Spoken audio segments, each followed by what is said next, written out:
I ended it. Good evening, everyone. It is 6 o'clock. It is January 7th, 2025, and time to start our very first meeting of the brand new year.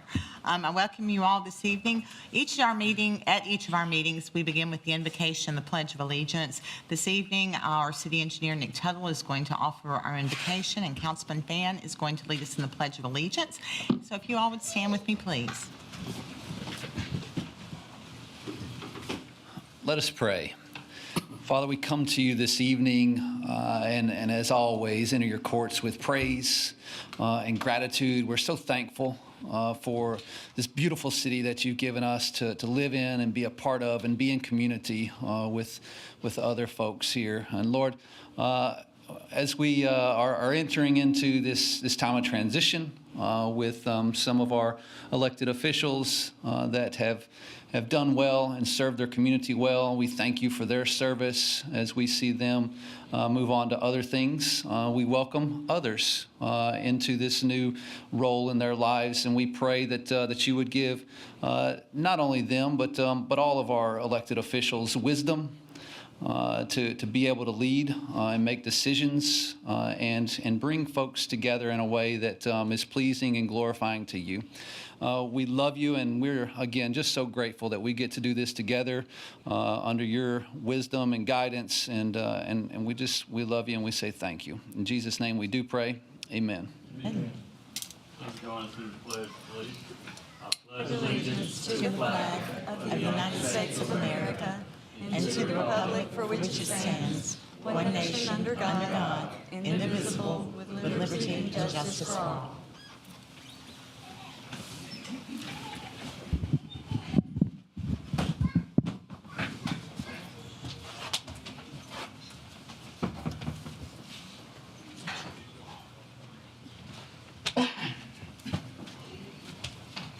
And for the very last time, with the current makeup of the council, Ms. Kittrell, would you call the roll, please? Vice Mayor Love. Here. Councilman Carter. Present. Councilman Fan. Here. Councilman Fennell. Here. Councilman Hayes. Present. Councilman Juvance.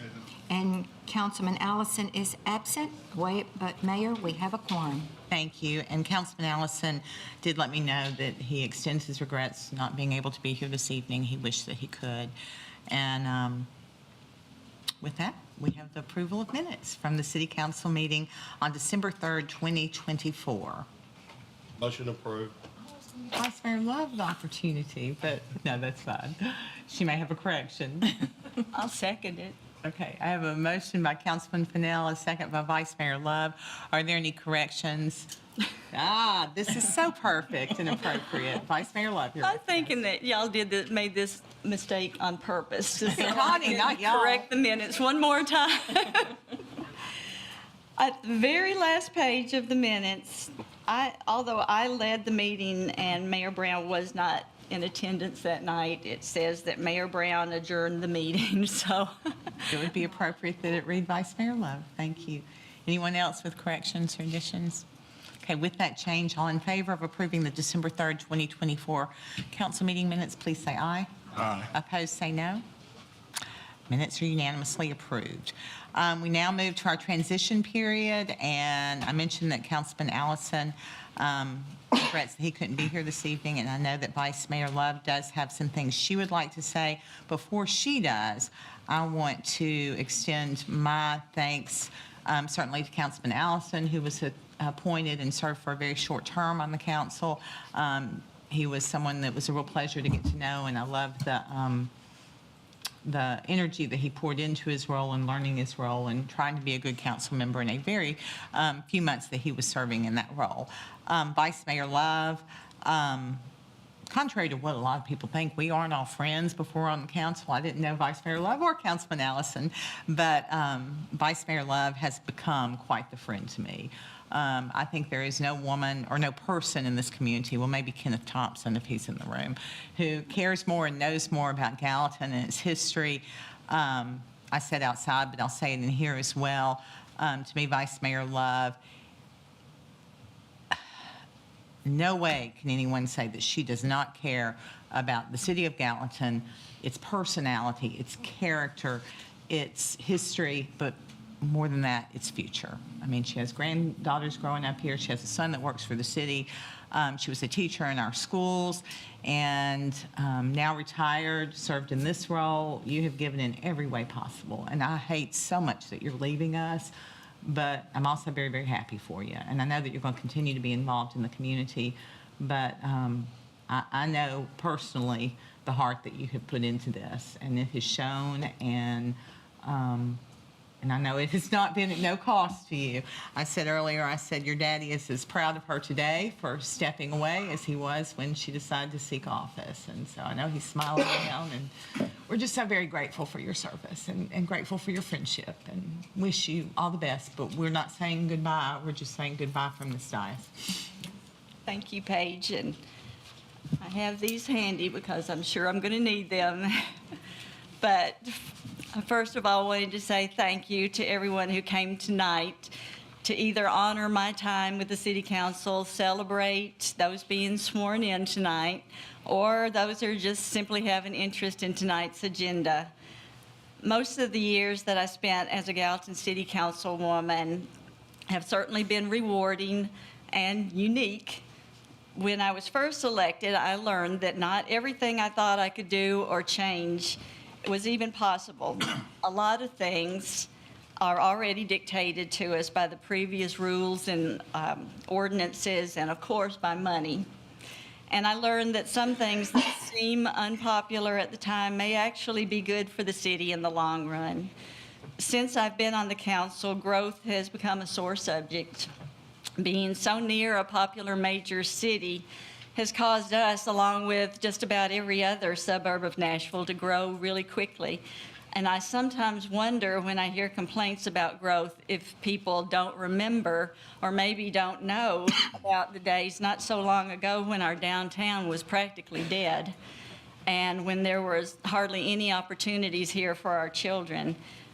Growth has brought us a thriving downtown area that's filled with offices, boutiques, restaurants, and growth has also given us a thriving job market through education, technology, health services, retail, food, and so on and so on. Our fabulous department heads and our city employees are constantly looking for ways to make Gallatin the best town in Tennessee, which it is. You all are what keeps our city going, and it's been a pleasure working with you and getting to know you. And my thanks to the dedicated men and women I've served with on various boards too. The Historic Commission, the Chamber Foundation Board, the Planning Commission, the Gallatin Cemetery Board, the Board of Historic Rosemont, and the Board of the best electric department in the state, which is Gallatin Electric Department, of course. And thanks too to Jeff Henschel, who always makes it fun, and to Angela Davis for their help to me over the years in many, many ways. During my time with the city, I've personally gone through happy times as well as challenging times. I retired from my beloved alma mater, Gallatin High School, where I taught for 20 years. I was diagnosed and treated for breast cancer, and I made it through the challenges, as we all did, of the year of COVID and Zoom meetings, as well as my father's illness and death, and my husband's heart surgery.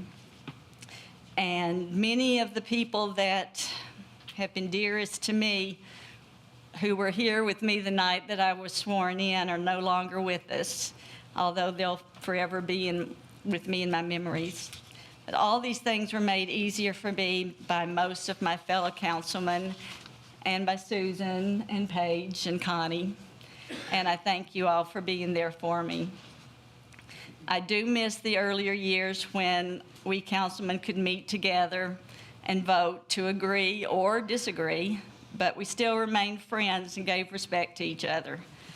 I strongly dislike the disrespect shown to many of us by those who want to stir the pot and cause unnecessary distrust and discord in order to promote themselves and divide our sweet town. Sadly, this current disturbing and rude climate is actually why I chose to end my time on City Council. Thank you to Paul Jones, where I don't see him, but he's here. Thank you, Paul, for stepping up and being willing to represent District 1. I encourage people to get to know us before blindly following biased social media posts that are designed to divide us. There's no place for name-calling and treating people rudely on social media or anywhere else in my Gallatin. Thank you to those who rise above these tactics and see them for what they actually are. Thank you to my very dear friend and Mayor Paige Brown, whom I know to have a heart of gold and a true love for Gallatin. Her job is not easy, and she needs your support and your encouragement. Again, thank you to my family, especially to my dear father, my husband, and my sons. To God and to my many friends for your overwhelming support, and to the voters of District 1, I hope you felt heard and supported by me through the years. I'm almost done. I've lived in many different parts of this country, but I'm proud to say my heart has always been with my hometown of Gallatin, Tennessee. And my love and best wishes to you all.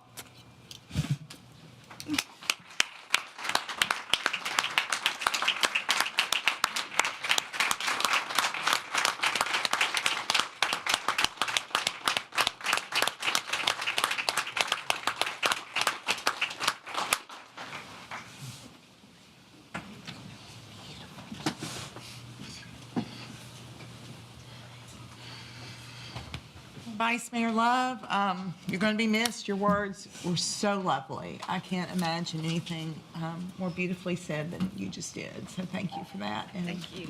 I would ask another round of applause for our outgoing councilman.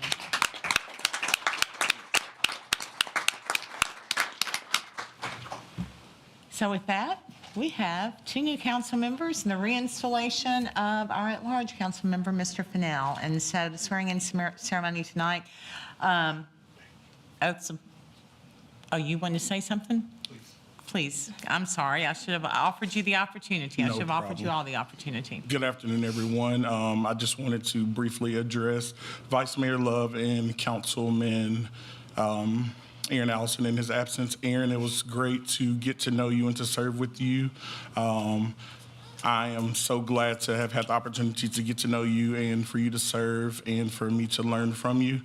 And Linda, it was a pleasure to meet you at our alma mater when you were a teacher and I was a student, and when you were specifically my club advisor for the Interact Club for the years that I served while I was a student at Gallatin High School. And it has been even better to get to know you as a colleague now and a friend, full circle in my adult life. I appreciate every moment that I've called you or texted you, especially when I couldn't get a hold to my mom, and I had to call you and Paige to verify that my outfit was appropriate. So I am truly elated to have served with you and to call you my friend and my colleague. I'm going to miss seeing you every Tuesday in the outfits that you wear. But no, I'm not going to stop bothering you, and I may even just pull up on East Main and see you sometimes. So Godspeed, and I love you. Thank you. Please do. Thank you. Love you. I love you. I love you all. If there's anyone else who'd like to say anything? It's been good to have, I never had met Dr. Allison until he come on the council. He is a great man. I'm glad to call him a friend, and I'm glad to have gotten to know him. And I think there is a place for him somewhere in the community other than if he wants to. I know he's a preacher and his plate's full, but he certainly would be an asset to anyone. Linda, I'll miss you. Linda and I got sworn in together 8 years ago, and I've talked to her a lot. I always call her at night, and we always talk about a lot of things. And if anybody wanted to know what the definition of a Southern belle is, there it is. She's a true Southern belle. And I'll miss you, but I know I'll be getting to see you. I hope so. Thank you. Thank you. We'll see All I've got to say is you've been top notch. Thank you, Steve. Thanks, thank you. I'll miss you all. Thank you for your service, Linda. One more time. But she deserves it. So we are very fortunate this evening that General Sessions Judge Ron Blanton is doing the swearing-ins for us this evening. We're going to begin this evening with the swearing-in of Councilman Sean Fennell. And so,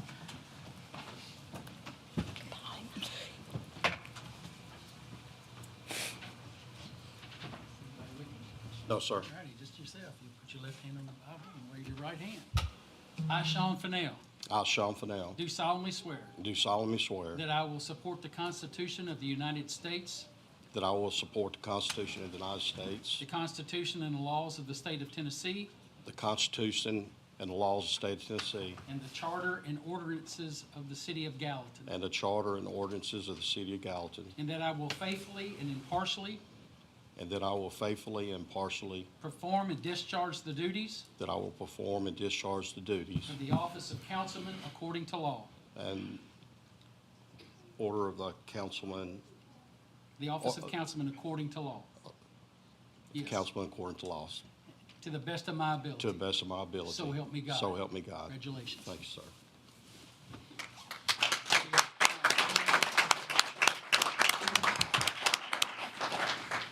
Sorry, I was so affected by Linda Love, it's kind of hard to follow. no, it was a along weird with her in my switch of mind. gears, wasn't it? It's so easy to, you would think, to follow the lead from somebody, but I totally blanked out.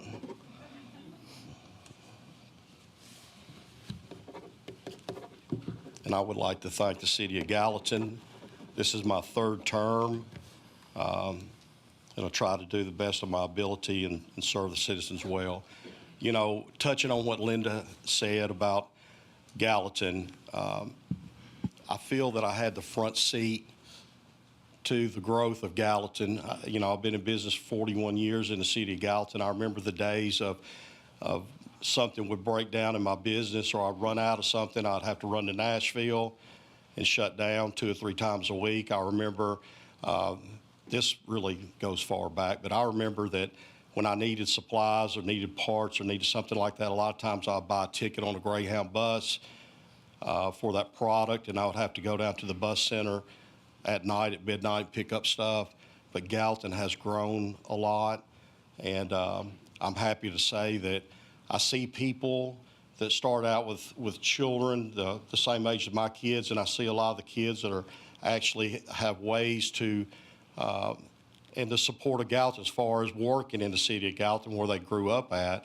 And I see that there's a lot of opportunity out there for kids to come back here and work and live and grow up and play. But, you know, there again, too, we're not growing because we're a bad place to be. We're growing because we're a great place to be. And that's why so many people want to come in here to Gallatin. But with that being said, thank you very much, City of Gallatin. And at this time, I'd welcome forward Councilman-elect Paul Jones, representing District 1 and his family.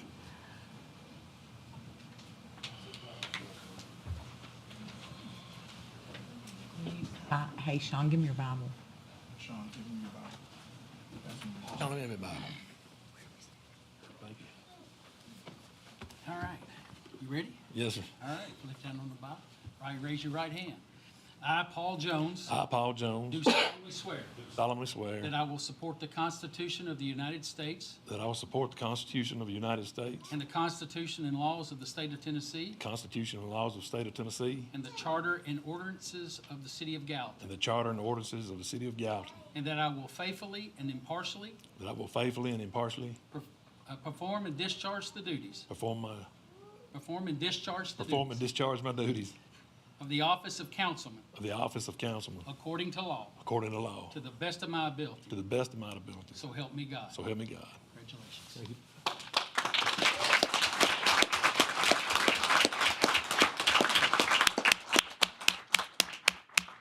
I need your signature right here.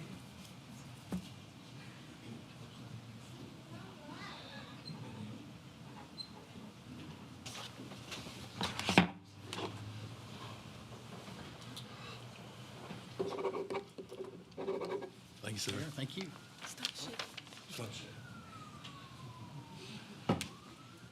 And finally, I would welcome forward Councilman-elect Todd Alexander and his family.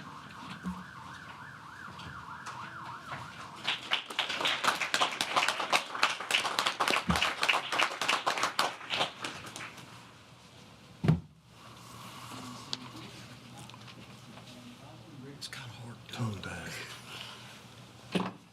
I, Todd Alexander, I, Todd Alexander, do solemnly swear do solemnly swear that I will support the Constitution of the United States that I will support the Constitution of the United and States the Constitution and laws of the state of Tennessee and the Constitution and laws of the state of Tennessee and the charter and ordinances of the city of Gallatin, and the charter and the ordinances of the city of Gallatin, and that I will faithfully and impartially that I will faithfully and impartially perform and discharge perform and discharge the duties of the office of councilman the duties in the office of councilman according to law, according to law, to the best of my ability. to the best of my ability. So help me God. So help me God. Congratulations. Thank you.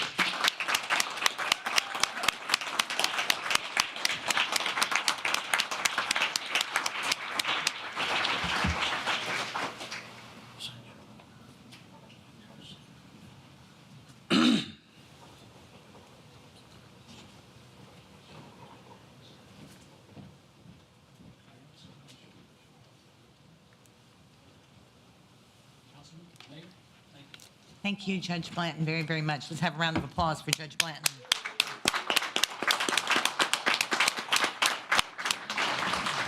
We appreciate your service every day, but we appreciate your service particularly this evening, so thank you.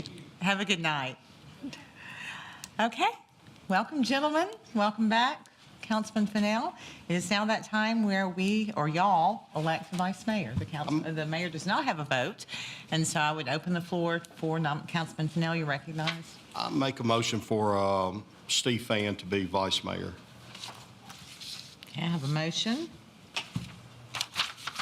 I'd like to make a motion, not a motion, but a decline.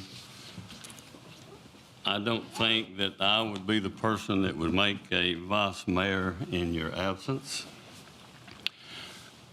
I think the vice mayor, and it's been customary, just kind of hand this down to the next person in line, and I don't necessarily agree with that. I think I sat at home today and I wondered who I would nominate if this happened to me. I think there's two qualified council people in here. I look at longevity, seniority, business sense, common sense, and people that have served the city for a long time. I came down to two council people, Mr. Fennell and Mr. Hayes. They've both been in business. They've both been in Gallatin. They both know how to operate a business. And it's who I would choose if you were not here off of this council to be the vice mayor. So then I had a decision to make between those two.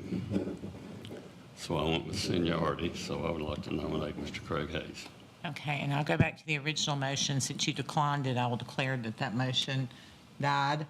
And you have made a motion now in nomination of Councilman Hayes to be vice mayor. I'll second that motion. I have a second by Councilman Fennell. I don't know how we've done this in the past. Ask if there are any other nominations, then we can vote on if there are.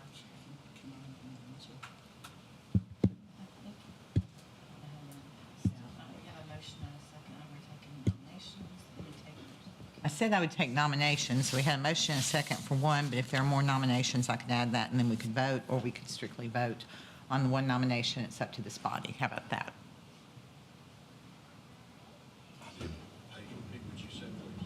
I initially asked if there were other nominations. No one jumped up and said there were. So I said it would be the will of this body if they would like to continue to take more nominations or to vote on that and see if it gets the required number of votes. I say we take more nominations. Have an opinion, a care? Yeah, I nominate Sean Fennell. Nominated you. I was vice mayor before Linda Love was, and honestly, with my workload and the possibility of retirement in the future, I think I would decline, but thank you for the motion. Heard that one dead. So, Todd Alexander. Motion for Todd Alexander. Anybody going to second? Okay, I'm going to declare that one dead. It's for a lack of a second. Move the nominations be closed. Okay. I have a Mayor, motion. I was going to make a nomination. I'll withdraw then. Okay, thank you, sir. I'd like to nominate myself to serve as vice mayor. Nomination, Councilman Carter, serve as vice mayor.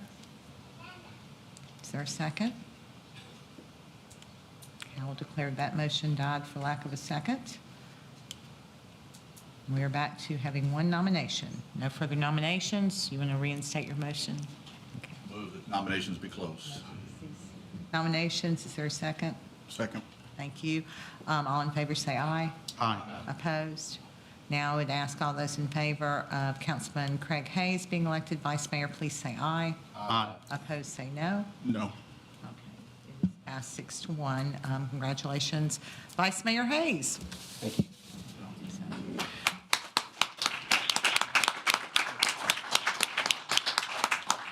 We will move now to public recognition on agenda-related items. This is the time of the meeting that you can speak to any item that is on the evening's agenda. You'll have 5 minutes to speak. We need your name and your address for the record, please. There is a public hearing tonight. It's the public hearing for rezoning .93 acres from low-density residential to MRO multiple residential and office. This is for a Rogers Group development out near their property. It's on Nashville Pike. If you have a comment about that, you may wish to wait and speak under the public hearing, but if you'd like to speak on anything else, you have an opportunity under this time of public recognition on agenda-related items. I would mention that there is a time at the end of the meeting that there is public recognition on non-agenda-related items. So if you have an item of concern that's not on the agenda, you will speak at the end of the meeting. Something that I don't typically get to say at the beginning of a meeting is there's food out there in the lobby, so if you get hungry, please go eat some of it. Otherwise, we're going to be cleaning it all up afterwards. So with that, public recognition on agenda-related items is now open, and you may come forward if you'd like to speak.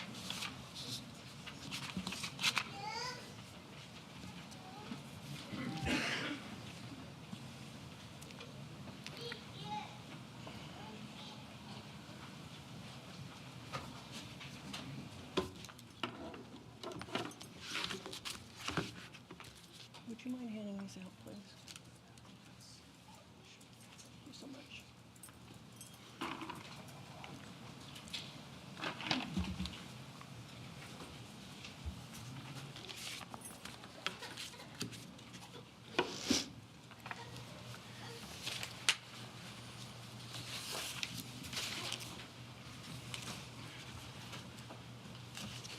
I think I have enough for everybody.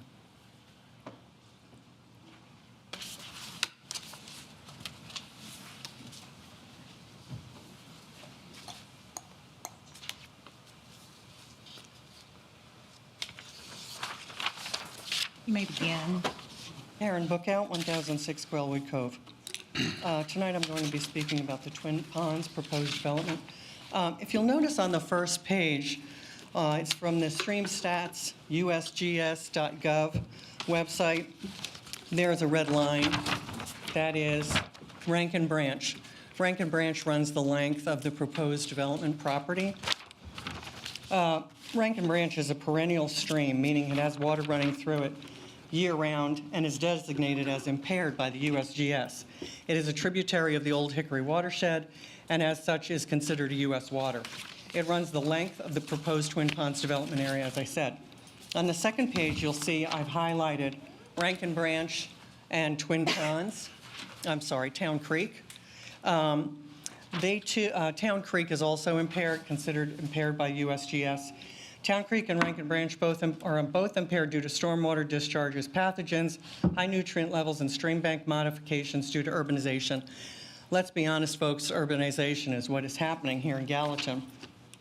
If you look at the third page, first of all, the Gallatin Water Department source is surface water, such as Rankin Branch, Town Creek, and the Old Hickory watershed. If you look at the third page, It is the Gallatin Water Department, and highlighted under drinking water health-based violations, it says yes. And I will ask water utility manager, I don't know.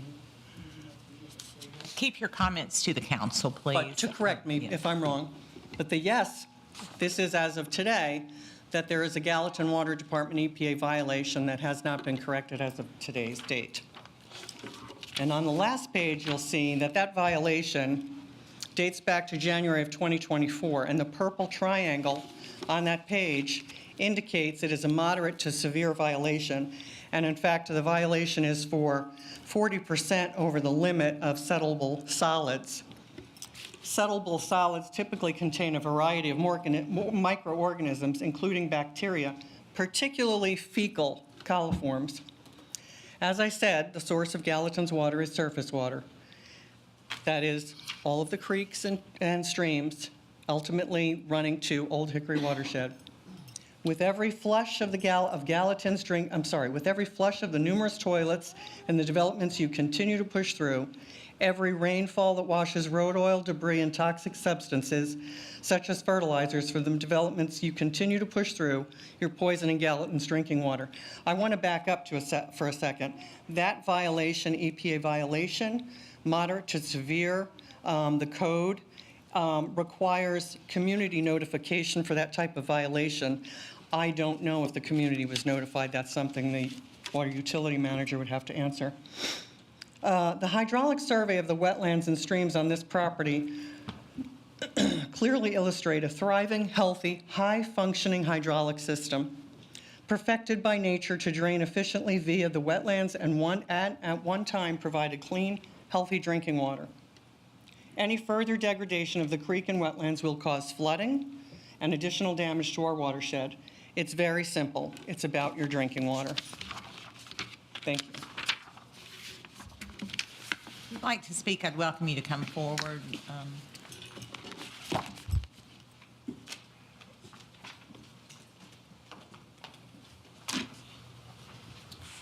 Good evening, members of the Gallatin City Council. My name is Eric Schaefer. I'm a resident of the St. Blaise Retreat community on the south side of the Twin Palms subdivision on Long Hollow Pike that presented, residing at 1022 Brighton Lane. I'm here to express my strong opposition to the proposed Twin Ponds subdivision. This development threatens to fundamentally alter the character of one of Gallatin's most scenic and historically significant corridors. Long Hollow Pike is a hallmark of our city's rural beauty, a corridor that we as residents deeply cherish. Changing the zoning from agricultural to R10 PRD to accommodate nearly 300 tightly packed units on 131 acres undermines the rural essence that drew so many of us here in the first place. The concerns about this project, I have several. Number one, traffic impact. Long Hollow Pike is already seeing increased traffic congestion, and nearly 300 homes will further strain this vital artery. For St. Blaise Retreat residents, the increased traffic will make accessing our community more challenging and less safe. Number two, infrastructure strain. Our schools, utilities, and emergency services will struggle to accommodate the significant population increase this development brings. Gallatin deserves smart growth, not rapid overexpansion that leaves residents and services overwhelmed. Number three, loss of rural character. Once rezoned, there is no going back. This decision will pave the way for further high-density developments that will erode the charm and tranquility of Long Hollow Pike.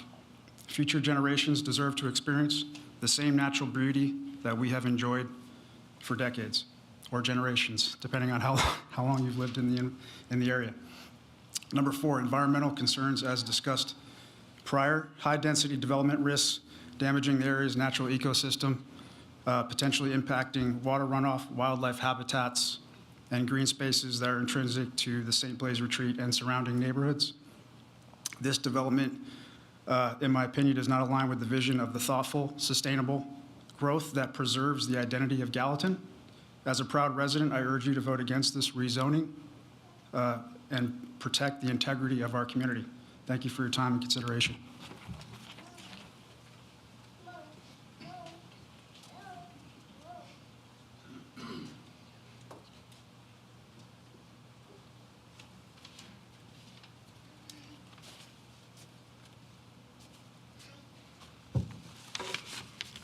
Good evening. My name's Lina Marler, 1512 Cherokee Road, and this will be short. Happy New Year to you all. A new year, of course, often comes with people making resolutions to eat better, exercise, be healthier, etc. I would like to challenge you as a council to do better. The Twin Ponds vote gives you just that chance to let people know that you care about them and their concerns. People in Gallatin are not happy with the overall look. Absolutely, does the square look better than when I worked at the People's Store in 1976? Yeah, the square looks better. But I think when we talk about how everything looks, we're talking about the apartments and the townhomes and all the traffic. I think that's what people are upset about. So I wanted to clarify that. I got involved 2 years ago, and I'm sure y'all are tired of seeing me, because it was about where I live. And it was about the Lot 4 in the Peach Valley area, which is effectively going to be a nightmare with traffic and light pollution and all that comes with higher density. The developers pretty much got what they wanted across the board with all the developers that have been approved and pending in our area.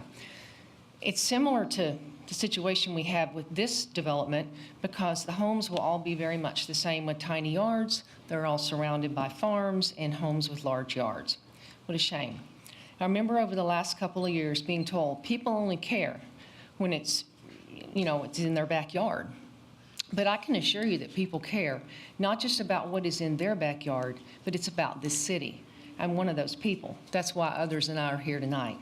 So we have this one beautiful entryway from Nashville to Gallatin that remains. The Long Hollow Pike corridor is gorgeous. Sweeping views and long driveways with old trees, much like the pictures that the city has used on their sites to promote Gallatin. In fact, Sugar Tree is one of those neighborhoods with large yards, but you all know this. It's not that the land in question can't be developed, but it needs to be harmonious with the surrounding homes. Please don't make the same mistake you made with the Lot 4 Peach Valley area. In closing, I want to congratulate our 2 new councilmen. They give us all hope for a council that truly listens and weighs what they hear and vote on what is best for our city and the people they represent. That is your job. That's the reason you are all here. Please vote no on Twin Ponds. It's simply not the right type of neighborhood for this piece of land. I ask respectfully that you go back to the drawing board and just look at some other options with less density. Make it your New Year's resolution to truly listen to and put the concerns of your constituents and the citizens of Gallatin as your top priority. I know you all love Gallatin, that's not in question. I just would ask you to maybe listen to everybody that's got concerns. Thank you. Anyone else like to speak? Now would be your opportunity.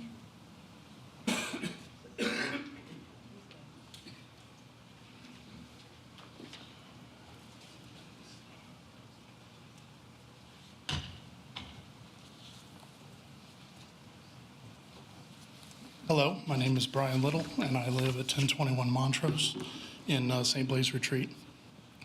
Good evening, Council. I'm here tonight to express my strong opposition to the Twin Ponds subdivision on the agenda tonight for rezoning approval. I'm very opposed to what it would do to the already heavy traffic on Long Hollow Pike. Since the primary point of egress for this community would be onto Long Hollow, there are actually going to be 297 homes, and if you look at probably 2 cars per home average, you're adding 600 more cars onto an already busy road several times a day. If these 297 homes are approved, let's now talk about the schools. Where are the kids of these families going to go to school? Since this is south of Long Hollow Pike, will they be jammed into an already pretty full station camp schools? I don't feel that you have a very good pulse of the residents of Gallatin, your constituents. People of this city are very tired of all the new construction on every available blade of grass around here. These are things that I don't feel the council adequately thinks about before you approve things. So I'll leave you with this, and this data is straight from the GallatinTennessee.gov website. There are 4 lists. There's a pending, a prelim, a final, and a pending construction list. There are over 13,000 units that have been approved. 13,000. Of this total, 5,078 units have some sort of combination of Long Hollow Pike, Greenlee, or Station Camp involved in their egress. This represents 38.7% of all these construction projects. Of this total, 1,269 units have specifically Long Hollow Pike in common. If you assume that each unit has an average of 2 drivers, right, 2 cars, you now have an additional 2,500 cars a day on Long Hollow Pike, several times a day. When you go back to Long Hollow, Greenlee, and Station Camp combined, you have now over 10,000 cars a day using these 3 roads alone every single day. When these families occupy these homes, let's assume they have at least 1 child, some with more, some with less. Where are they going to go to school? Does Station Camp have room for 5,000 more kids? As a council, you have to think about these cascading effects on your residents. Please vote no tonight on the Twin Ponds project. Thank you. Thank you. Ladies and gentlemen, let's not go down the road of applause. I've explained where that gets to sometimes, so it's just easier when we go. Thank you. Hi, my name's Kim Turnbull. I live at 1046 North Sugar Tree Lane, and I am here to ask on behalf of my neighbors and myself to, first of all, thank you for your service to our community and how much we appreciate that, and to ask you to vote no on the Twin Ponds project, and at the very least, send it back to planning so that the community is able to have input. Neighbors were not aware of the Twin Ponds proposal prior to planning, and we therefore did not have input. Also, many of my neighbors are not here tonight because of illness that's going around, so don't count the numbers as a lack of interest in asking for this proposal to be voted no. Recently, there was a mailing that came out with voting that asked for raising the taxes because of the need to increase infrastructure. And I would also ask to consider increasing that infrastructure before any more development is considered. I love my neighborhood. My neighbors are the best. They're kind-hearted, warm, welcoming people. I've gotten to know many of them. They voted for you and showed you the same welcoming trust to listen and represent their interests, which they have communicated to the city council members and by public opinion in the Plan Gallatin. Neighbors living on all sides of the proposed development have resoundingly stated that they are against the 200-plus structures proposed in this Twin Ponds development. To quickly review, the purpose of the Plan Gallatin was to ensure a quality of life that can be sustained well into the future. The residents who participated were told they would help shape and how the city would be managed and its growth, to ensure new development to be consistent with community expectations. A well-planned city with adjacent land uses only being compatible. That's on page 10. The plan is intended to guide development that balances the needs of current residents and newcomers. That's also page 10. Current residents' needs, I feel, are being neglected. Page 70 covers future development. It designates the proposed Twin Ponds site area, in quotes, minimal change, an area not expected or desired to experience significant change in character, end quote. Page 35, 98% of participants stated preservation of open space and natural beauty as the #1 most important outcome, with protection of environmental quality second. Page 36, members of the community felt strongly that the city leaders should put forth significant effort to preserve the historic charm and protect the natural beauty of the surrounding countryside. So much more could be listed from that wonderful plan that was carefully made. Can you honestly say you're putting forth significant effort to balance current residents' needs, preserve history, and protect the countryside? Is an overall public benefit demonstrated? In my opinion, no. Nor has the developer demonstrated how the proposal enhances the community while minimizing impact on surrounding areas. Rather, we have been told progress is inevitable. This is not progress. Therefore, I am not only asking you to vote no on Twin Ponds, the project belongs in a more urban area, but to consider a more adjacent similar development which would be appropriate on the site as well as meet the needs of real estate for true estates on acreage. Voting no supports Plan Gallatin's vision for the site to experience minimal change. On page 38, 50, and 51, along with minimal change to the Long Hollow area, goal #2 in Plan Gallatin is to create a sense of place, which should not be sacrificed in the pursuit of economic growth.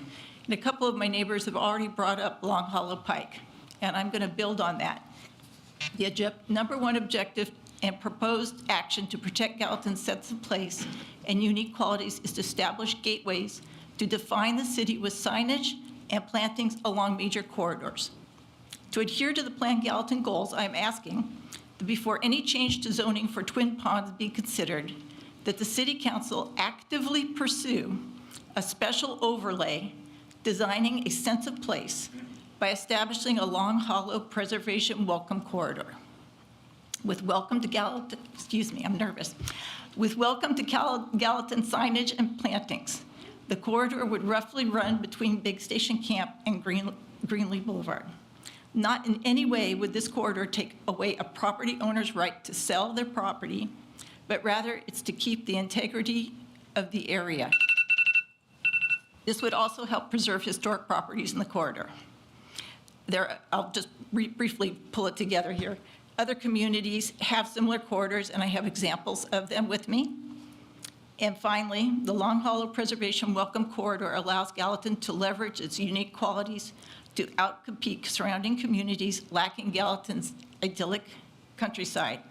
Please consider this special overlay today before changing the zoning for Twin Ponds so the Long Hollow Preservation Welcome Corridor may be established. Thank you. Anyone else wants to speak, please step forward.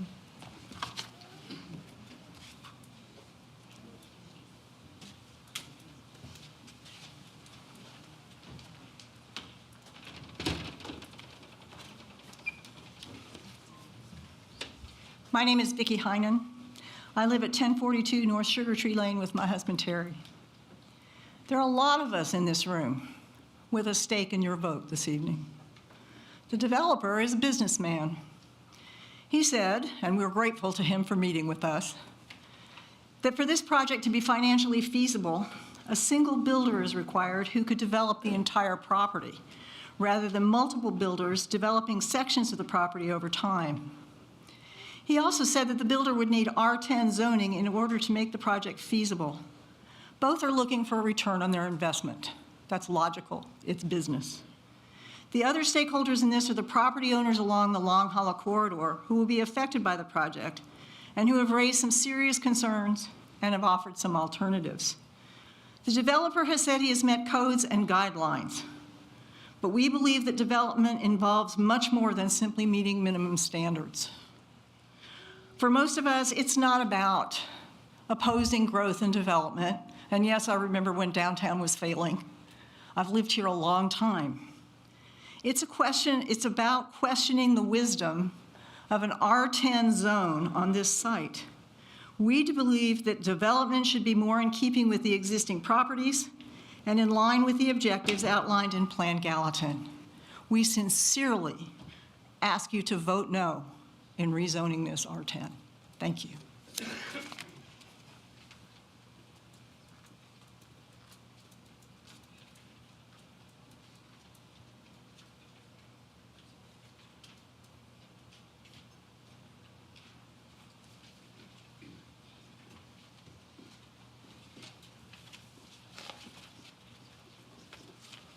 Good evening, Mayor, Councilman. My name is Eric Wright.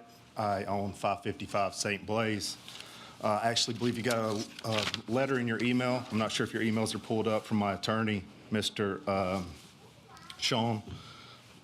Basically what it is depicting is the issues I have. Again, I've talked to Mr. Hayes, I've talked to Mr. Furnell, Mr. Carter's been on my property. This development touches literally a half a mile of my property line. I'm pretty sure the developers know because they were trying to buy this property as well.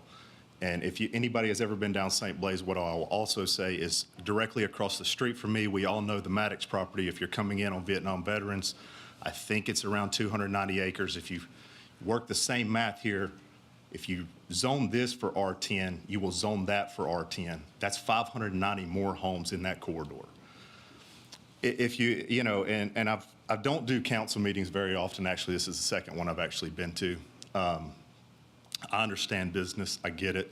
I understand people on the council are in business. Saying that R10 is the only way to make money on this development, yeah, I'm not sure that's exactly true.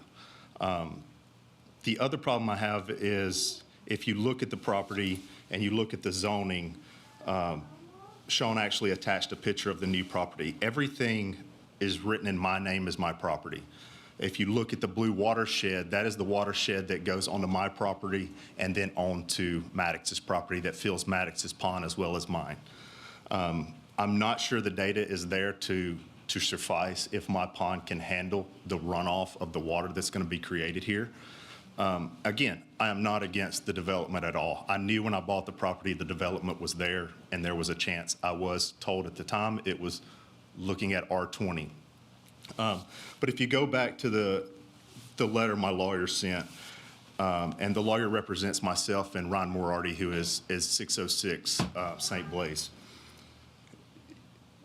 At the end of the day, this is about money. That's what it is about.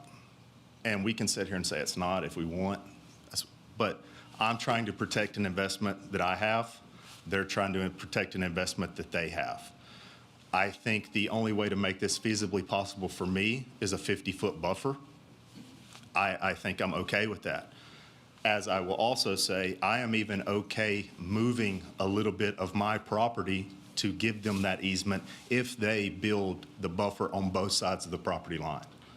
So I think that is more than accommodating for what I'm trying to accomplish here and to protect my 55 acres that is exactly what many people have described tonight of what they wanted. Have a young family, girls 12, boys 10. 55 acres is what I've always envisioned for them. Close to a golf course. I know Mr. Hayes lives on the golf course. I know I live down the street from Mr. Fennell right now. That's exactly what I had in mind. I know the first comment was talking about let's not disparage against people's houses. I don't think that's what this is actually about. The only way to get this deal profitable is for one builder to build it, and that's Beezer. That's not saying anything bad. Foxland would change the back of with the Meritage houses if they could today, but they can't. That's just the facts of the situation we're in. I'm not asking you to vote yes or no tonight. I'm asking you to defer it, or their attorney to defer it, and let's get the boundary line set and figure out what is actually doable here, from my perspective at least, because you're kind of forcing a hand. If you R10 theirs, you're R10ing mine and you're R10ing Maddox. So that's kind of that whole corridor of St. Blaise at that point, if Bison Trail comes through where you're saying, is going to go away. It has to. There's no way you can go right under the train tracks anymore if you add 900 new homes there. It's just not physically possible. So I think my offer is pretty strong to offer a piece of my land that I have paid money for, free of charge to them if they build the buffers on my side. I'm not saying I'm willing to go 50 feet, not saying I'm willing to go 25 feet, but I will negotiate with them on that. Thank you guys very much. All right. Anyone else?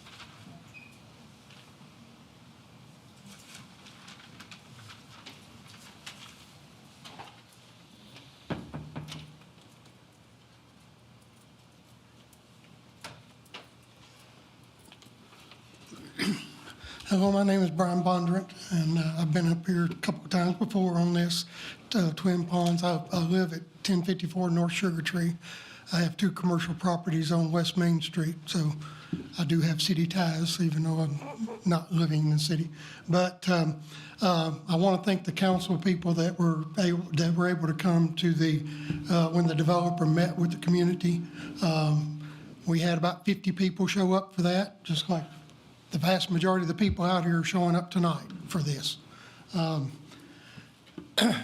not going to go into a lot of chatting, because I think what the previous speakers have said is spot on. I mean, they have said it very well. But I ask you to please vote no, send this back, and let's get this right. That's all I'm asking. And I appreciate you doing that. So thank you. Anyone else wish to speak? Okay, seeing no one, I'm going to declare public comment on agenda-related items closed. That moves us on to mayor's comments.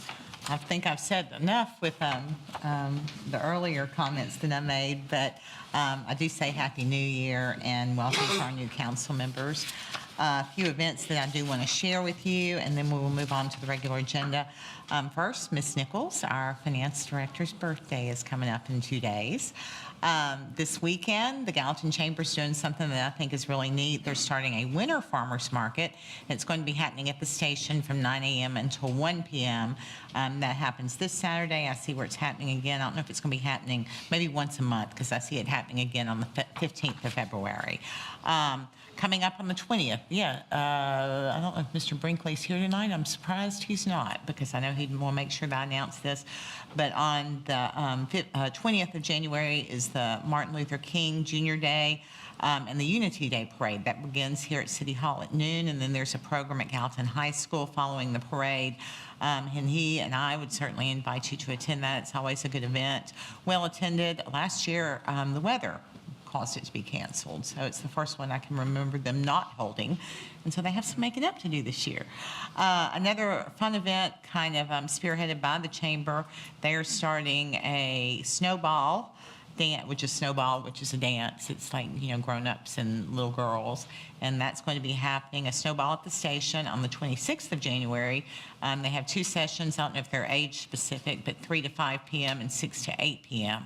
So if you have a little girl in your life who'd love to attend that, get in touch with the Chamber. I'm sure they'd love to have you. Then coming up on the 1st of February, it's Councilman Hayes' birthday, or Vice Mayor Hayes' birthday.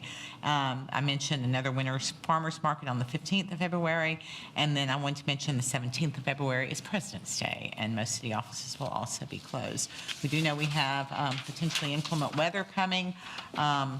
We do not have trash pickup on Friday, so everyone's trash should get picked up this week.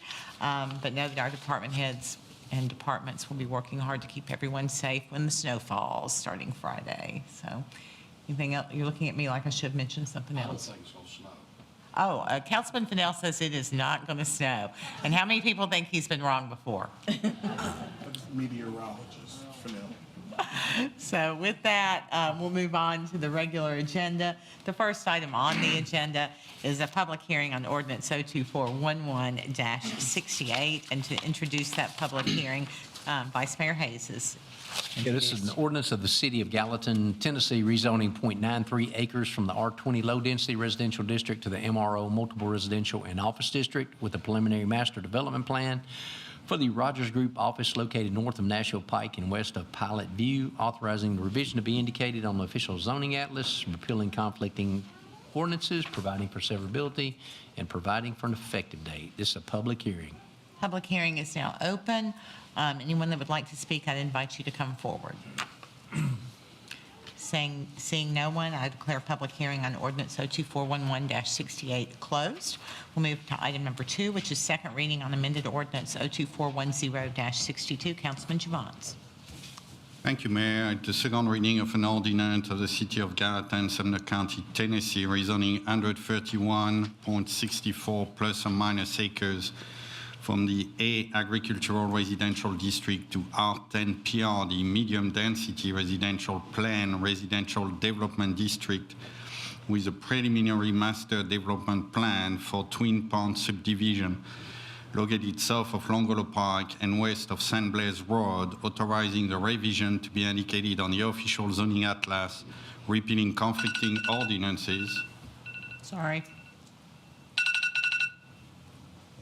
Providing for severability and providing for an effective date. And I move for discussion. Motion to discuss, Department Head, Planning Department Head Brian Rose wishes to be recognized. He does have some new information that he wants to share with this body. There's a motion. Oh, sorry. To discuss. Motion second. All in favor, say aye. Aye. Aye, okay. Motion to suspend the rules. Motion to suspend the rules and allow Mr. Rose to speak. Second by Councilman Carter. All in favor, say aye. Aye. Opposed? Mr. Rose, you're recognized. I'm passing around a second amended ordinance that we are proposing for tonight for the approval of this development. Just want to go through what the changes are on that. Jeff, if you can switch me over to the PowerPoint here.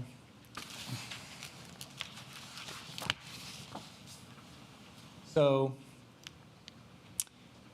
previously, in one of the public comment sessions, there had been a public comment raised that the legal description for the property did not close. And we did have the applicant's surveyor go back and double check all the language of that. And it was found that there was a typo in the numbers of that. So you'll see this number highlighted in yellow, 699.09 was the current language, and that should be changed to 696.09. And you'll see that in the revised ordinance that I passed around there. Another proposed change, excuse me, sorry, pressing the wrong buttons here.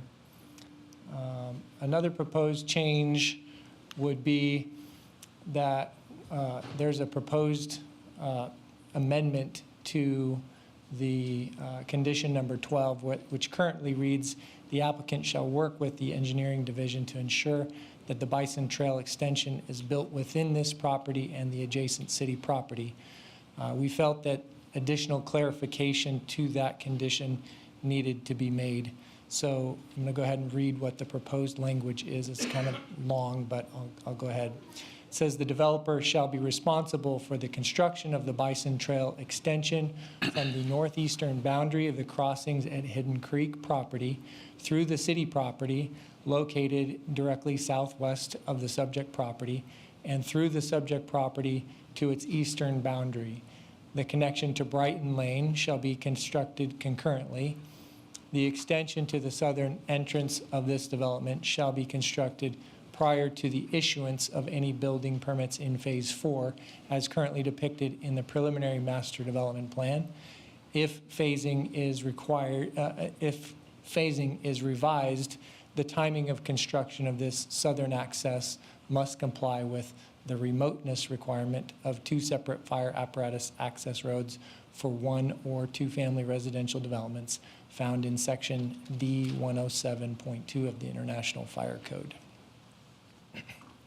And I'll briefly explain what those connection points are in regards to. So here on the TV screen, you can see this is the Bison Trail extension.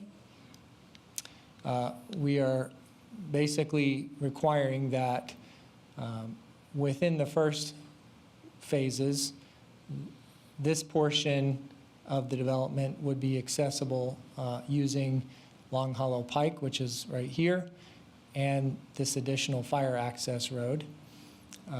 By the time they get to this southern portion of the development, they will have to have created the connection to Bison Trail, which extends down and off the TV into the hidden, the crossings at Hidden Creek development. And that proposed connection would need to be made at least to this point, and then concurrently at that point in time, there would be a small connection to Brighton Lane, which would get into the St. Blaise Retreat neighborhood and allow for that that neighborhood to be able to exit onto Bison Trail as well. And then prior to the end of the development, they would have to extend Bison Trail up to the end of the property line up on this eastern edge.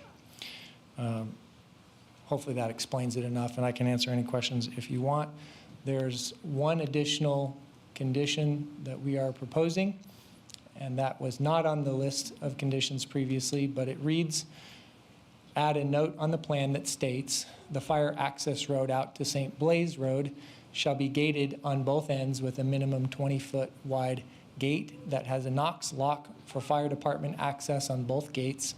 The developer shall provide a letter from an engineer stating that such fire access road, once completed, can accommodate the loads and turning radii necessary to carry the city's largest fire truck.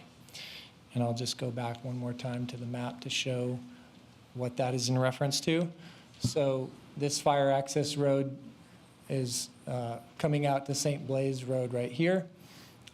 We're looking to see a gate on this end and a gate on this end so that neither residents of that neighborhood nor passersby along St. Blaise, that are people wishing to come this way into the neighborhood can use that as an access way. It is meant solely for a fire access road, and that's the purpose of it, and it would be gated on both ends to restrict that access. That's essentially, and of course, then also requiring the turning radius necessary and the construction materials that would be suitable to allow for the largest fire truck to be able to cross over that roadway. That just was not something that we had clarified or talked about in the previous approvals of this development. So we wanted to make sure that before you vote on this development tonight, that those were added in as requests from city staff as conditions of approval. So I'd be happy to answer any questions you may have. Anyone with questions for Mr. Rose relevant to what he just brought forward? Councilman Javance. Thank you, Mayor. 2 fire gates. I'm already not happy that we consider even fire access, because, and for what I remember attending all these council, that got turned down over and over and over. But just on a timing standpoint, 2 fire gates mean that the truck's gonna have to stop twice. So time to open a gate, we put more time on our response time. So I don't see why we would have 2 fire gates, one on the top and one on the bottom, because one on the top, you mean you're gonna have a truck stop on St. Blaise Road back there, was already barely large enough to accommodate 2 cars. So I mean, when the truck's gonna be stopped back there on top, I don't know if you drove there, but I drive there. There is no visibility on that point. I mean, we're gonna put our fire truck in danger. We're gonna put our people in danger. We're gonna put our citizens in danger, because people can drive really fast on that road. If I remember the last speed trap, Chief Sanders, there was one was pretty impressive on the speed on that road. I think that was 78 miles per hour, something like that on that road. That's pretty good. So I disagree with 2 gates. I think 1 is enough. And again, that's a lot of changes were brought to us a day of a vote. I mean, so we don't even have time to look into it. I would like to have time to talk to my fire chief about what he thinks about these changes. So I need time to think about it. I can't make a decision on the spot. So I'm going to make a motion to defer to the next council. Okay, I recognize you to ask a question of Mr. Rose, so I'm going to go back and ask if there was anyone else that has questions for Mr. Rose, because that's what we were trying to do at that point. You have commented, and so you have commented and made a motion. So if there's someone that would like to make a second to your motion, you may. Second. Okay, I have a motion, a second. I'm going to ask you to restate the motion because I didn't understand it. I make a motion to defer to the next council, so we actually have time to look at the changes was brought to us tonight for a second reading, because council meeting or work session? Council meeting. Okay, very good. Yes, ma'am. Okay, I have a motion, a second to defer to the next council meeting. I would ask all in favor to say Roll aye. call, please. I'm sorry? Can we have a roll call? I don't think that's necessary. If I determine it is, we will. Okay. All in favor of deferring, please say aye. Aye. Opposed, say no. No. No. Okay. All right, we'll go to roll call. You should be pleased. Ms. Kittrell. Councilman Alexander? Yes. Councilman Carter? Yes. Councilman Fan? No. Councilman Fennell? No. Councilman Jones? Yes. Vice Mayor Hayes? And Councilman Juvance? Yes. Okay, it will be deferred into the next council meeting. Moving on to item number 3 is second reading on ordinance 02411-71. Councilman Juvance. Thank you, Mayor. It's an ordinance amending Article 2, Section 1 of the City of Gallatin, Tennessee Charter, established in Charter 67 of the Private Acts of 1953, and as amended thereafter to add the power to levy impact fees on new developments. And motion to approve. Motion by Councilman Juvance, Second. second by Councilman Hayes. Opening the floor for discussion. Question. Question, and you might be able to answer this or say one. Say we do go in there and impact the impact fees as long as they approve it. There's certain guidelines we have to go by to what we use those impact fees for. Yeah, I mean, you would Will have, you would will we have to. stipulate those? We would actually be spending quite a bit of money to conduct a study, and that study would determine what the, I guess- what the impacts could be and what could be instituted as fees and how that they would be assessed. I guess the point I'm getting at is if say I want to talk to like Senator Hale, William Lambert and those people, if they ask that question. Yeah, state law, it might help you to look at what the state law lays out, and Susan may want to expand on this, but yeah, there are very strict guidelines about how you can apply. Okay, all right, that's impact just what I fees. want to know. Mayor, Sir.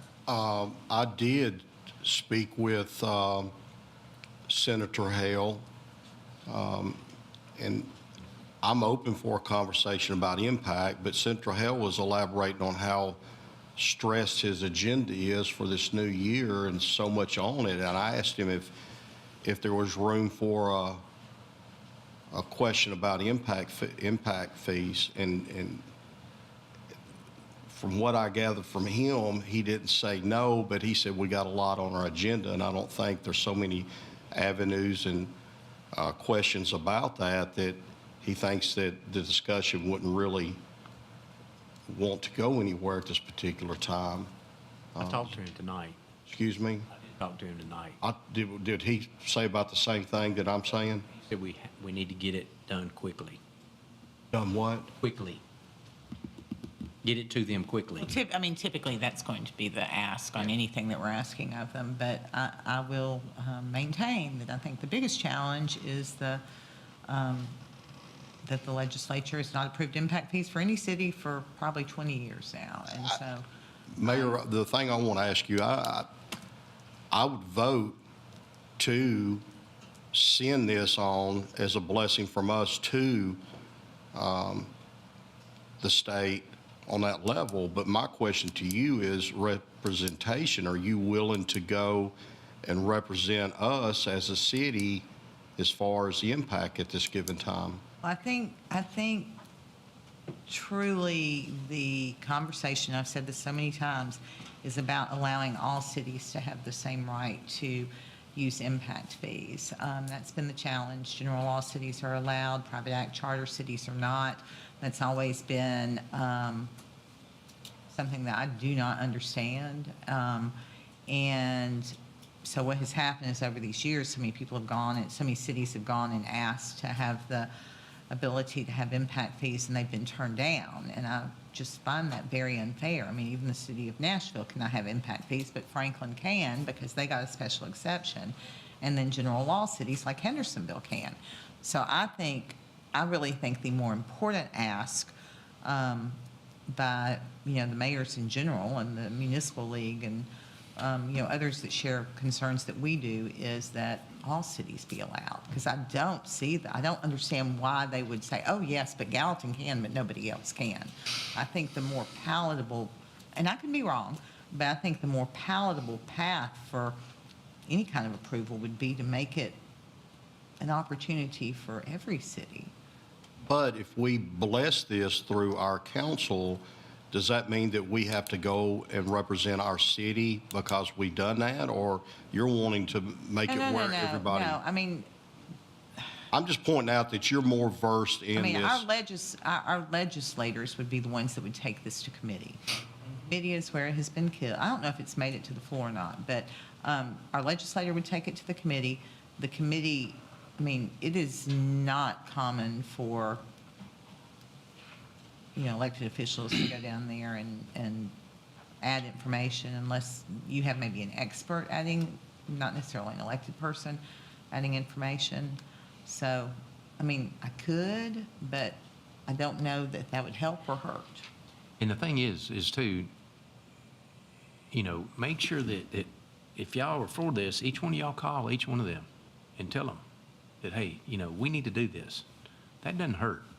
Not that they're going to do it, but it doesn't hurt to do that. I don't have a problem with that, but I'm just saying if there's somebody that probably's got more talking points than any one of us has got. When it goes to committee like that, she's right.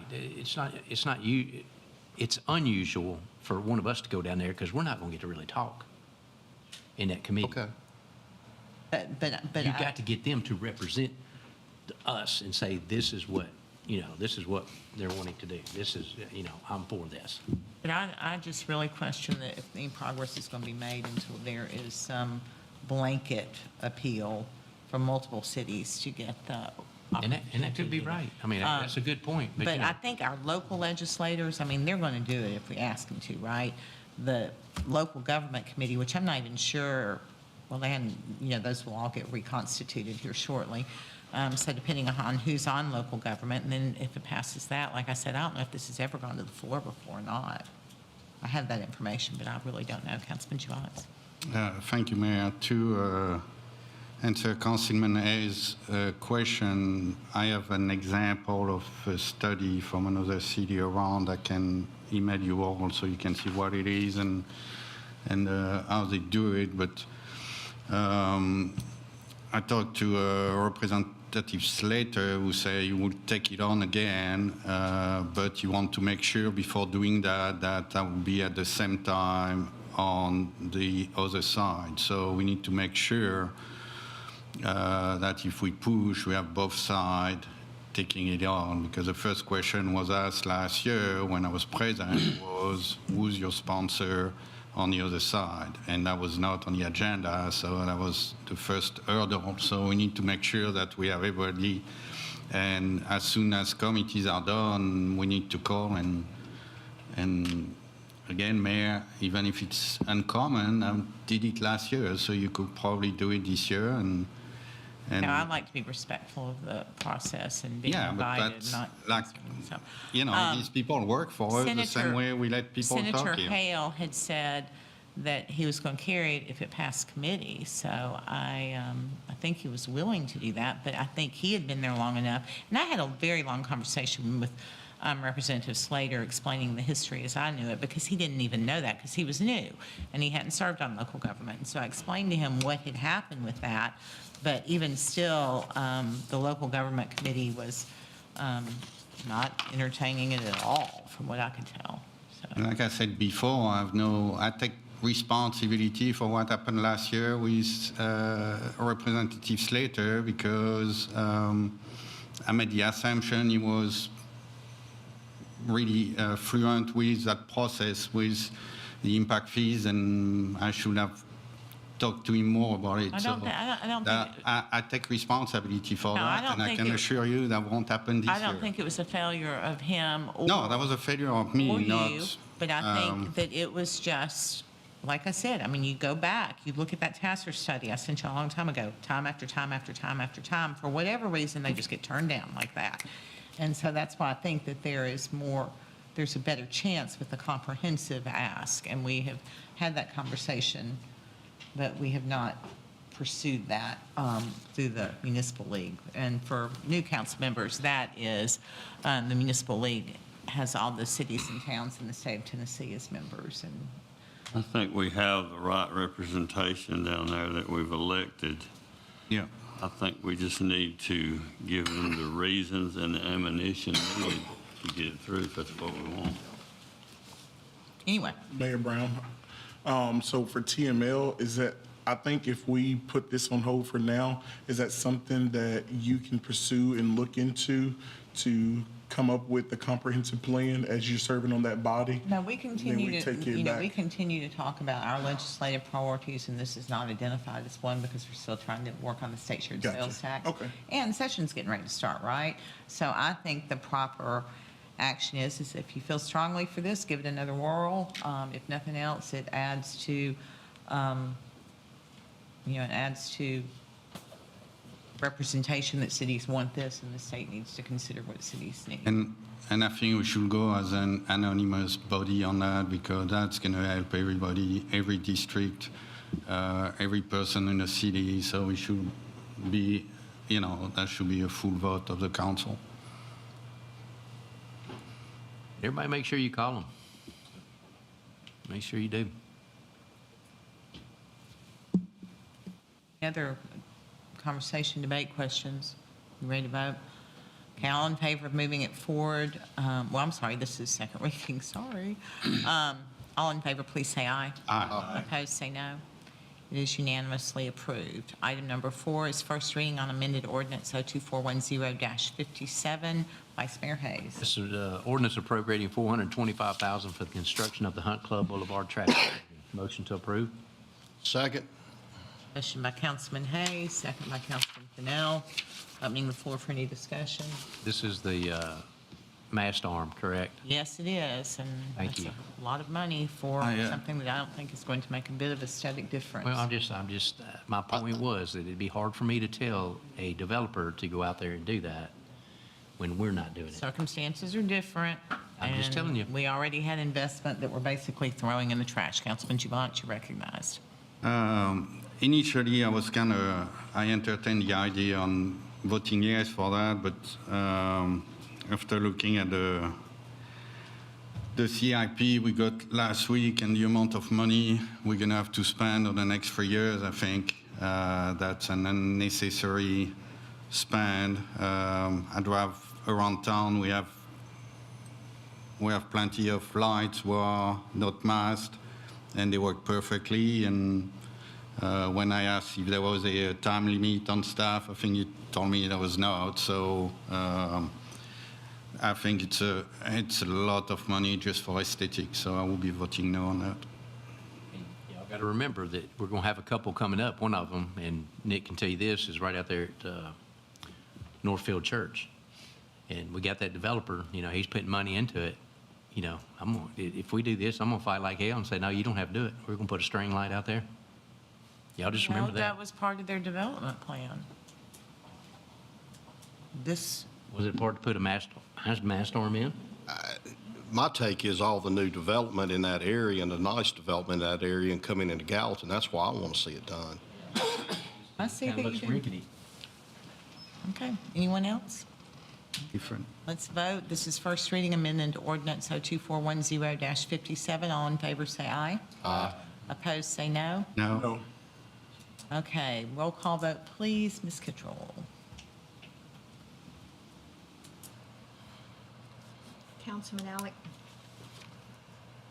Councilman Alexander? Aye. Councilman Carter? No. Councilman Fan? Yes. Councilman Fennell? Yes. Councilman Jones? Yes. Councilman Hayes? Yes. Our Vice Mayor Hayes? And Councilman Giovanni? No. Okay, it passes first reading. Item number 5 is first reading on ordinance 02412-72. Councilman Carter is recognized. Thank you, Mayor. This is an ordinance appropriating insurance recovery funds to the fire department. And I so move. Motion. Sorry? Motion. Okay, who seconded over there? I think Paul got his first one. Hey, second by Councilman Jones. Any questions, any discussion? Okay, this is first reading on ordinance 02412-72. All in favor, please say aye. Aye. Opposed, say no. Does pass unanimously on first reading. Item 6 is first reading on ordinance 02412-73. Councilman Fennell is recognized.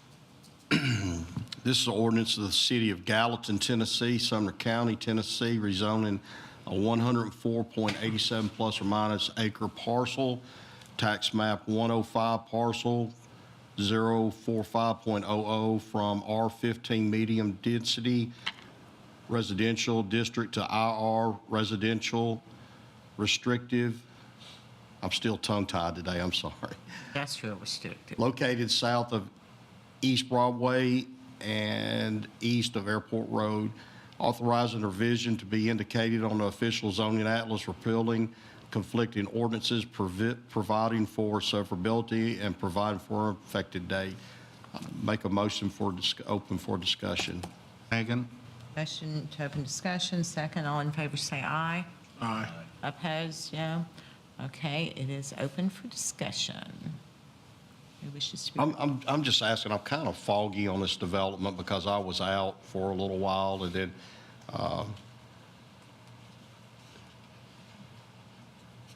I'm just trying to remember what this was about, honestly. Do we have any potential, Doesn't this border industrial property, correct? Yes, it does. It's right there with the industrial property. So we're just adding, okay. into it? All right, motion to approve. But some of it does, face Broadway, and so we want it to look good. It's And right it there also borders a subdivision, which we need to be careful of. Motion to approve, second, Councilman Juvance. Now we are on to voting. Are there any questions you want to ask, any comments you want to make? This would be for Rosemary. Do you know of anything that we would be looking in this area now? Mrs. Finn, if you'd like her to speak. Come on up. A second. All in Second. favor?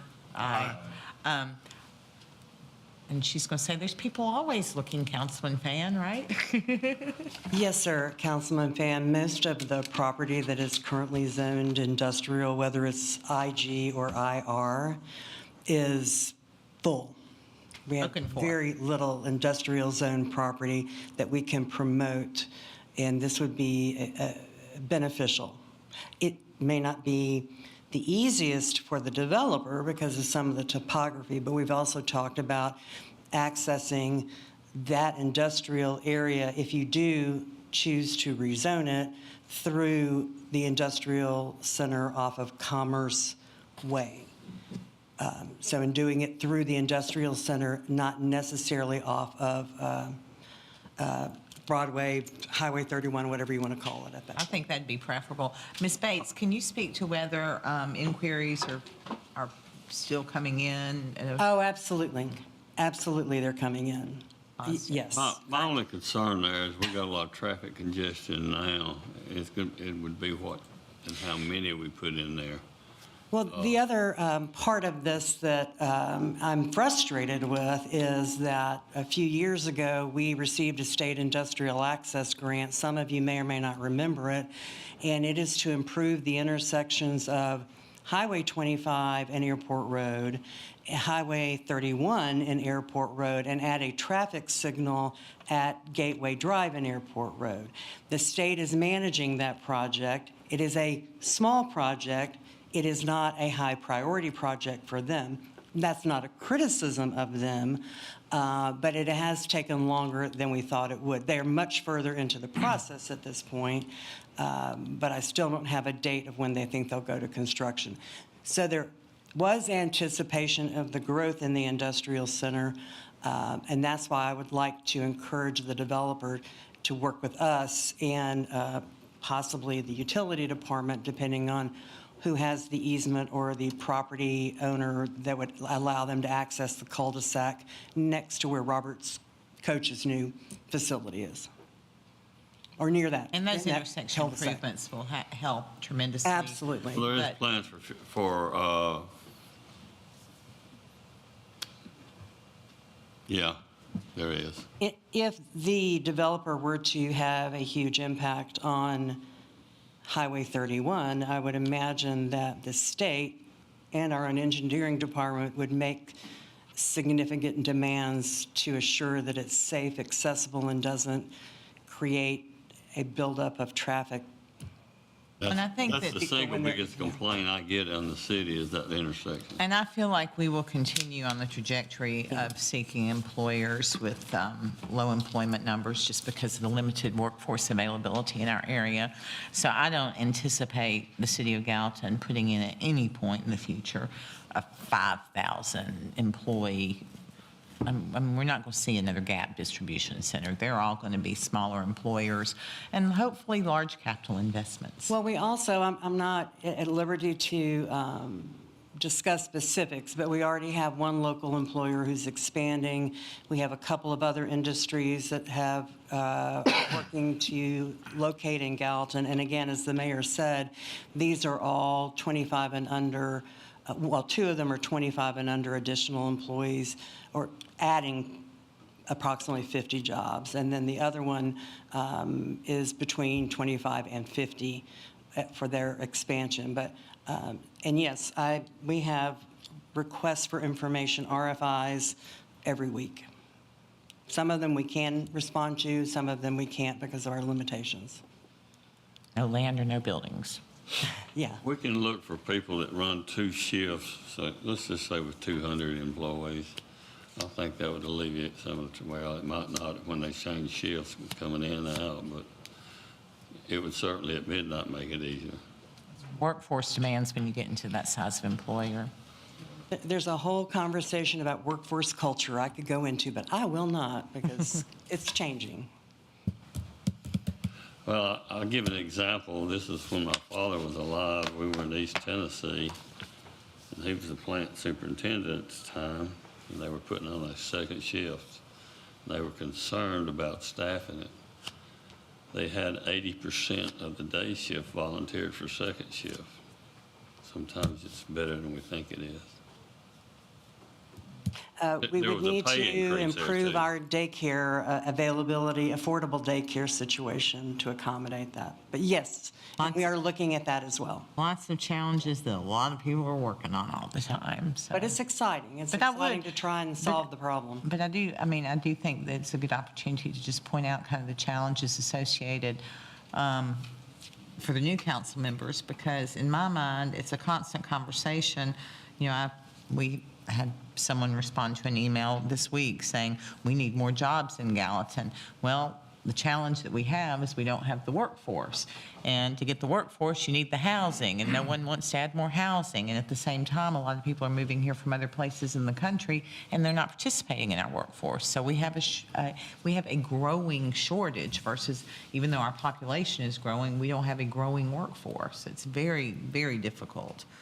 But that's why we go Yes, the low. fewer men are entering the workforce, and the women who left the workforce during the pandemic have not re-entered the workforce as quickly as they left during the pandemic. So, Early baby boomer retirees, all the stuff. So, got to get those millennials and Gen Zs to be excited about going to a job. Well, to endeavor to be something other than a digital creator. Or a gamer who makes a lot of money. What so. is that in? I said to endeavor to be something other than a digital creator. So, Yeah, really. yeah. But anyway, all that. Appreciate your Does that comments. answer your question, Councilman Fan? Yeah, I was just curiosity, and I'm glad you're not pursuing some 5,000 workforce or even 1,000 for that matter. I think y'all might slaughter me if I did, so. Well, all the existing businesses would. Thank you. Thank you, Rosemary. No, you're welcome. Thank the dialogue. Any other questions and comments? Ready to vote? It's ordinance 02412-73. All in favor, please say aye. Aye. Opposed, say no. It does pass first reading unanimously.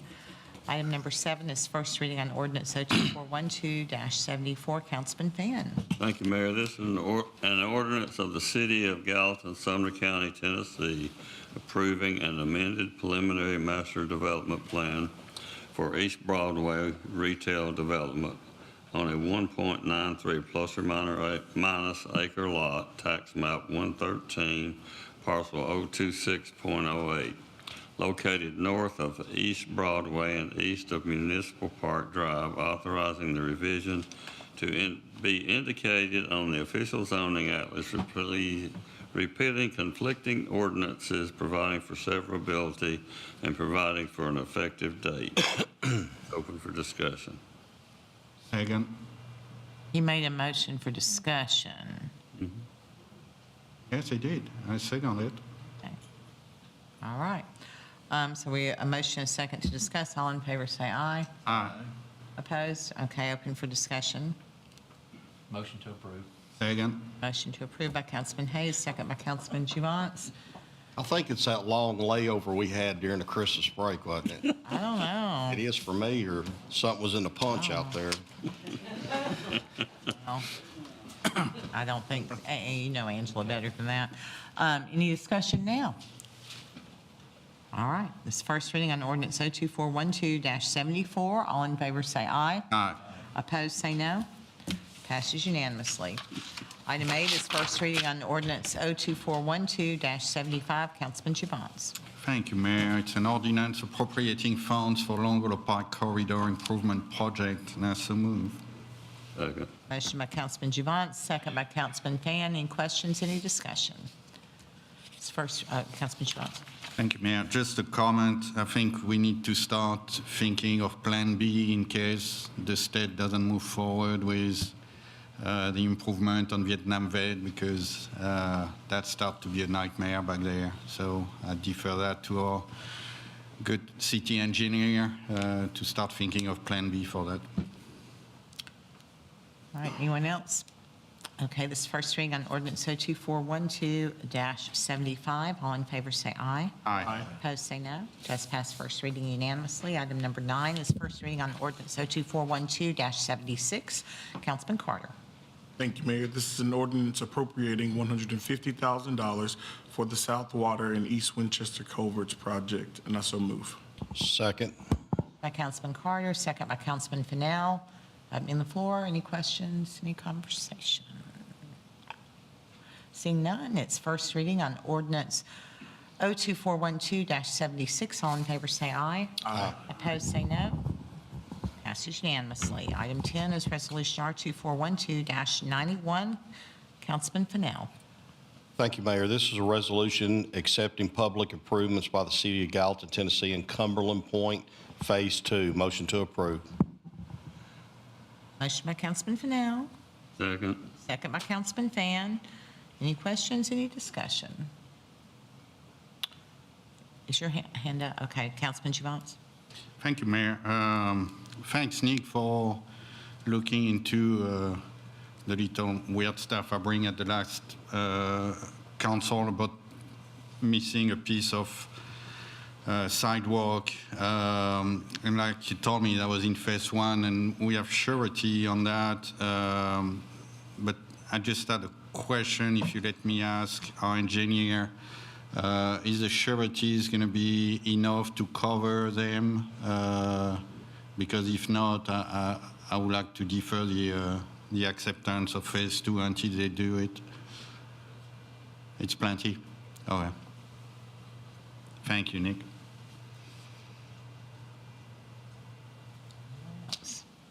It's resolution R2412-91. All in favor say aye. Aye. Opposed say no. Does pass unanimously. Item 11 is resolution R2412-92. Councilman Juvance.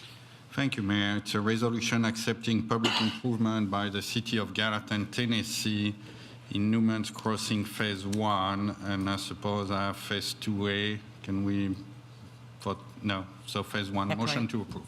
Second. Motion by Councilman Fennell, second by Councilman Alexander, I believe. No, that's not right. What? You said Councilman Fennell's Councilman. Oh, Juvance, sorry. You two were so similar. Yeah, we have a weird accent, both.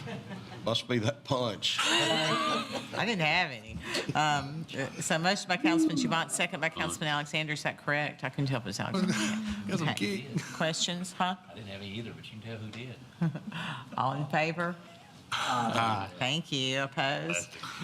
Resolution R2412-92 passes unanimously. Item 12, resolution R2412-93. Councilman Juvance. Thank you, Mayor.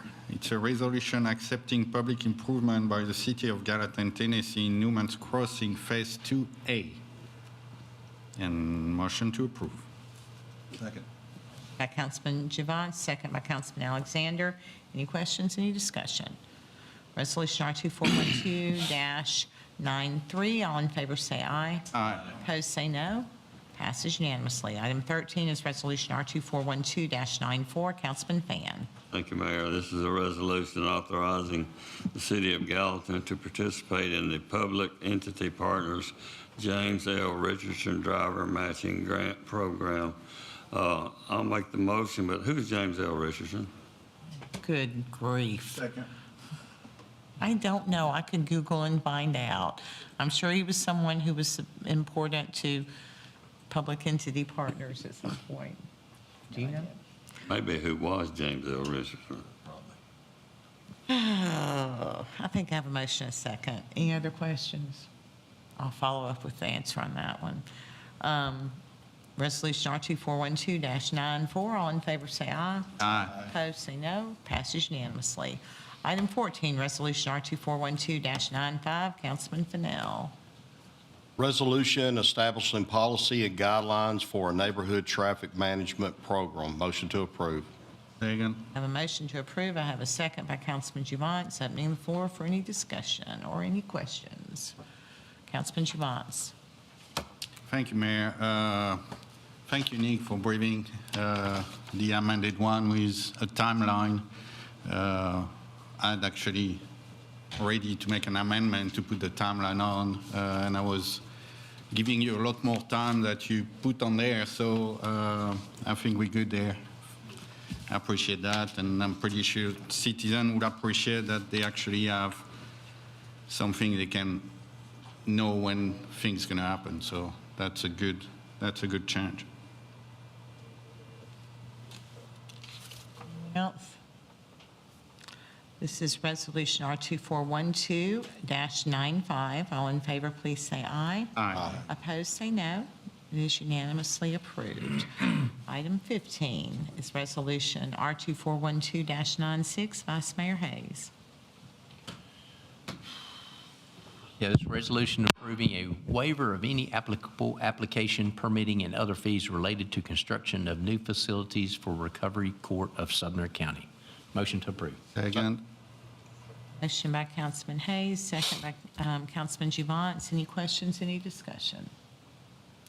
Okay, this is Resolution R2412-96. All in favor say aye. Aye. Opposed, say no. Passes unanimously. That concludes the regular agenda. It brings us now to other business. I do have a few questions for you all. First of all, I wanted to know if you all wanted a city administrator discussion on the next work session, or if you're still reviewing that material, if you're ready to talk about that. Just yes or no on the next work session. I'll take that part. I would like more time. I didn't have time to look at it, so. How does everyone feel about that? Yeah, I'm good with that. I'm sorry. yeah. We'll say the only thing is we are getting into a deadline crunch with the did in like 2 legislature because weeks. it will be a charter change. Yeah, So if you want to get to if the you want us to legislature do this do year. it this year, you need to start moving on it. If you want us to just start doesn't matter. discussing it and wait till next year, I think that's Probably.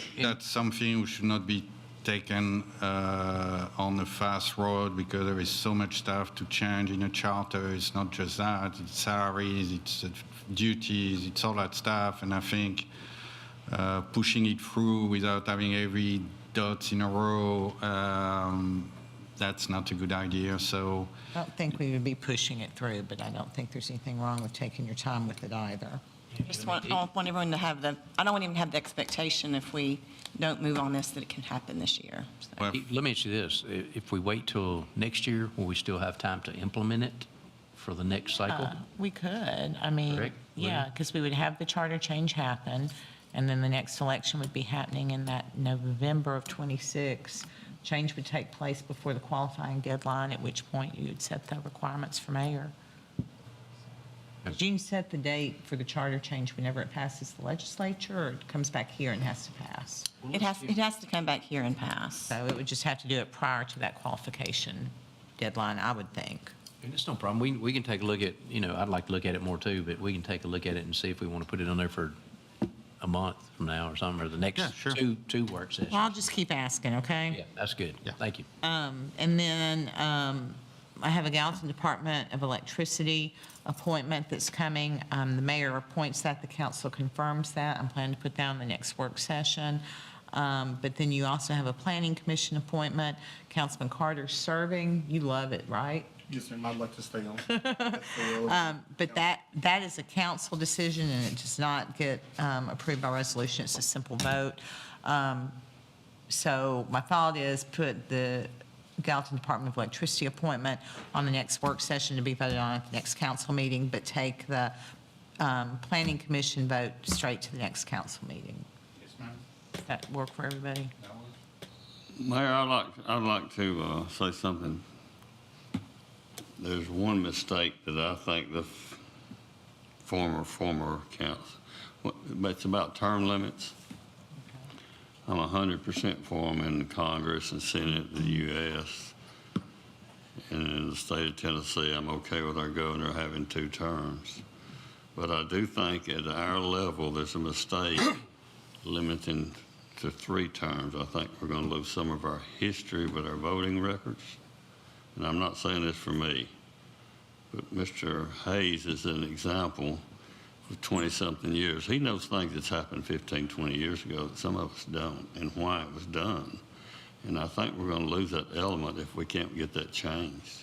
Well, I think you would be pretty impossible to get it changed because it was voted upon. And so I do not see a Oh, it scenario. was on the agenda. Referendum. So I don't see where you would ever go back to the voters and you'd say, overthrow term limits, because that just, while The fad at that time, and Right, everybody I was jumping on understand, it. and I understand your point. I don't think you're necessarily wrong with losing institutional knowledge or losing a lot of council members on a small body at the same time.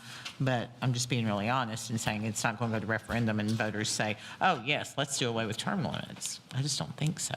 It's up to this body if they want to pursue that. But If we are talking about changes, would be good, and that come with kind of what you're saying, not term limit, but the amount of district, because if I look at the kind of population we're getting right now, just to get a number, I passed 10,000 people in my district. So, I think we could have more district or more council. That actually makes me think of something. I wanted to ask Ms. Hamacali about it. If we execute the special census, can we redistrict, or are we bound by the 10-year federal census? As far as, Council district sizes? that's something I'll have to look at. Yeah, I was just thinking about that the other day because, you guys know some districts have grown tremendously and others have not. But have we not, we've redistricted a lot. Yes, but I'm saying it's been a while. So with the new census, would there be an opportunity to? How much time we got left on our census? Really, we want to be finished by the end of the month, but we're not there yet. I would ask every member of this body to keep pushing people to take it. We are going to work on getting some of our first responders into the field. But I'm also going to ask this body, if you're willing to volunteer, I'm going to do it. I'm going to knock doors and make phone calls because we're having a hard time reaching people. But we are targeting some of the harder to reach communities with some of our first responders in the weeks ahead. And, the census workers are continuing to pound it.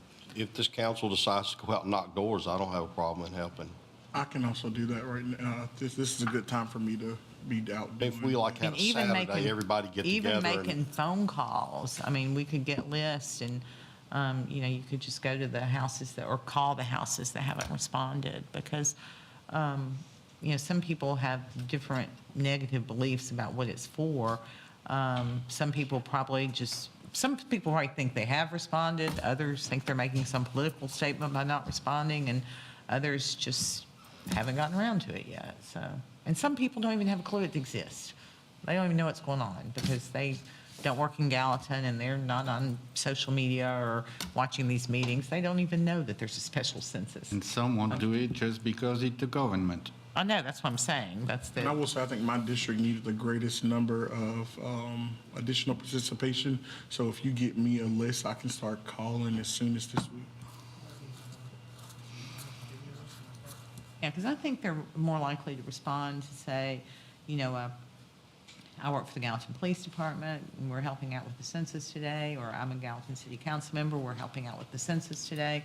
Hopefully, I mean. So. Yeah, and I mean, I'm willing to call, but if it would be better for us to. I say you have call me out in the first, and then you field. show up at the door and say, could I help you? Let's have it, let's go. Give flyers to Chief Bandy, so every time the PD pulls someone over, they can give them a flyer at the same Now, time. they'll have something to throw at them? Yeah. So anyway, gosh, I don't even remember where we were. We were talking. We're fixing to wrap up. Has anybody thought about when you get your driver's license, you be forced to fill one out?